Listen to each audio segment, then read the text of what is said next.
Imaginez un matin comme un autre à Paris, un musée mondialement célèbre, et en moins de 5 minutes, les bijoux de la couronne de France sont arrachés et la traque commence. Aujourd'hui, 2 hommes sont arrêtés, mais le cœur du butin reste introuvable.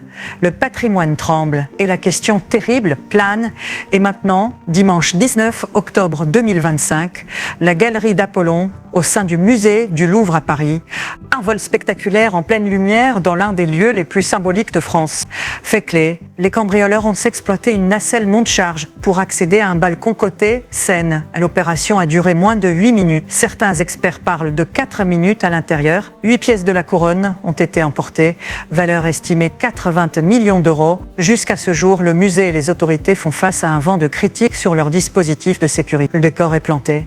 Au cœur de cette crise patrimoniale, une avancée majeure vient d'être annoncée, mais le mystère reste entier. Le dimanche matin, peu après l'ouverture du musée, le calme était trompeur. Un camion monte-charge se gare quai François Mitterrand, côté Seine. Dans la nacelle, 2 individus vêtus de gilets de haute visibilité grimpent au balcon de la galerie d'Apollon. En moins de 5 minutes, la vitre cède sous une disqueuse. Ils pénètrent, brisent 2 vitrines, s'emparent des joyaux. Aucun touriste ne se blesse. Puis la fuite, 2 autres membres les attendent sur des scooters sortis au pas de charge. Dans la précipitation, ils abandonnent une couronne, celle de l'impératrice Eugénie, qu'ils laissent endommager. La scène est folle, un vol d'une rare audace dans un lieu supposé inviolable.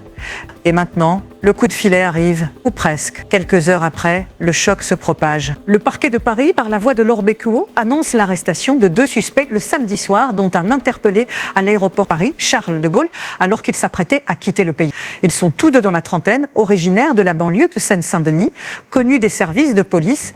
Le ministère de l'Intérieur adresse ses félicitations, mais rappelle que l'enquête est sensible et déplore les fuites dans la presse qui peuvent nuire. À l'intérieur du musée, direction et syndicats s'affrontent. La direction reconnaît des lacunes de sécurité. Les syndicats parlent de suppression de postes et d'alarmes déficientes. Le pays entier observe un patrimoine historique sacrifié dans une opération éclair. Mais alors, où sont les bijoux volés? Et ceux-ci risquent de quitter le pays. Enjeux patrimoniaux, ces bijoux ne sont pas de simples trésors monétaires. Ils incarnent des siècles d'histoire française, de couronnes d'empire, de dynasties. Les perdre serait perdre une part de l'âme nationale.